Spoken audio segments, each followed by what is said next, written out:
Hello everyone, welcome to my channel Pooja economics and this is Pooja Saroha. तो आज हम class 11 या +1 भी कह दीजिए, उसका हम सिलेबस डिस्कशन करने वाले हैं। जैसा कि आपको पता है, जो हमारी न्यू एजुकेशन पॉलिसी आई थी उसमें हमारा सिलेबस है वो चेंज हो चुका था। हालांकि पिछले सेगमेंट में मैंने आपको +1 क्लास करवा दी थी, लेकिन इस बार सिलेबस चेंज हो गया। तो देखिए सिलेबस में क्या चेंज हुआ है। अब आपको पता है हमारा +1 में एक डेवलपमेंट वाली बुक थी और एक जो है इकोनोमेट्रिक्स वाली बुक थी, और +2 में माइक्रो इकोनॉमिक्स और मैक्रो इकोनॉमिक्स की बुक थी। तो इस बार इन्होंने क्या किया है, इस बार के सिलेबस में माइक्रो इकोनॉमिक्स और स्टैटिक्स और इकोनोमेट्रिक्स एंड स्टैटिक्स का सेगमेंट कोरिलेट कर दिया है, और उसका दूसरा पार्ट और मैक्रो इकोनॉमिक्स इन्होंने +2 यानी कि क्लास 12 में कर दिया। सो बैकग्राउंड में आने वाली आवाज़ों को प्लीज़ इग्नोर कीजिए। तो सबसे पहले हम पार्ट 1 का सिलेबस डिस्कस कर लेते हैं। तो आपके एग्जामिनेशन पर्पज से देखिए क्या आएगा। जैसा कि आपको पता है, आपका 100 मार्क्स का एग्जाम होगा। 40 मार्क्स का तो ये पार्ट 1 आएगा और 40 मार्क्स का ही पार्ट 2 आएगा, इंट्रोडक्शन माइक्रो इकोनॉमिक्स। और जो आपका 20 होगा, वो जो 20 मार्क्स होंगे वो आपका प्रोजेक्ट वर्क होंगे। तो आइए बिना किसी देरी के हम ये सिलेबस डिस्कस कर लेते हैं। तो अब मैं इसके जो मेन टॉपिक है वो ही बताऊंगी, क्योंकि अगर मैं ज़्यादा डिटेल में आपको टॉपिक बताने लग जाऊंगी तो ये वीडियो काफ़ी लेंथी हो जाएगी।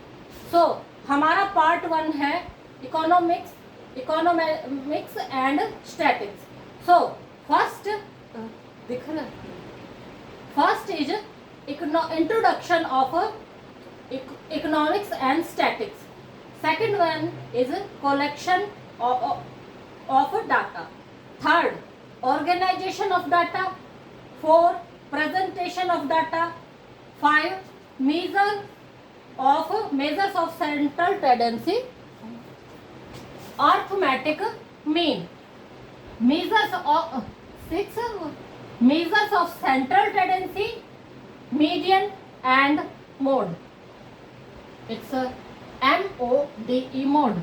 7, measures of correlations and 8 one is index number. तो आइए अब हम आते हैं पार्ट 2 की। अब हमारा जो सेकंड पार्ट है वो है इंट्रोडक्टरी माइक्रो इकोनॉमिक्स। तो इस बार इन्होंने जो चैप्टर लिए हैं मुझे दिल से बहुत अच्छे लगे हैं। आप लोगों को पढ़ने में मजा आएगा और मुझे पढ़ाने में मजा आएगा। First one is economics, economy and it's central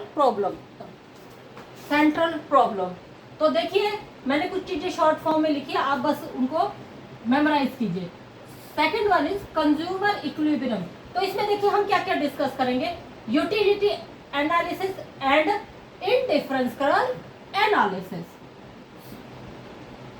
third one is demand and price elasticity of demand, यानी कि डिमांड के साथ साथ इसकी प्राइस इलास्टिसिटी भी वो डिस्कस की जाएगी। Fourth one is production function. 5, concept of cost.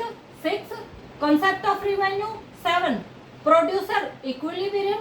8, supply and price elasticity of supply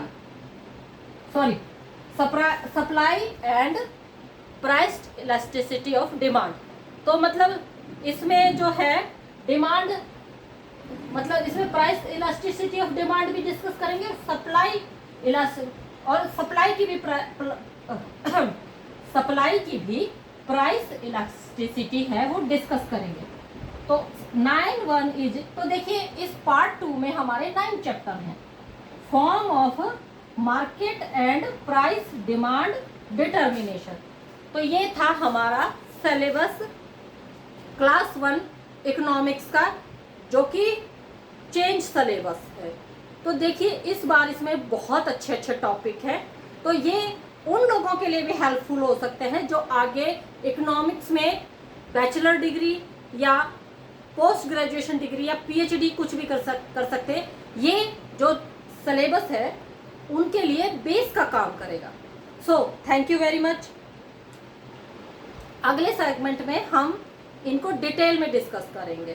so अगर आपको मेरा काम पसंद आता है तो प्लीज़ मेरे चैनल को लाइक कीजिए, शेयर कीजिए, सब्सक्राइब कीजिए और हाँ, फीडबैक ज़रूर दीजिए कि आपको मेरा ये सेगमेंट कैसा लगा, आपको कहाँ गलती लगी। बेझिझक या कोई भी सवाल, तो ध्यान रहे सिर्फ इकोनॉमिक्स से रिलेटेड सवाल का ही जवाब दिया जाएगा, अन्य कोई भी सवाल हो उसका कोई जवाब नहीं दिया जाएगा। Thank you very much and have a good day.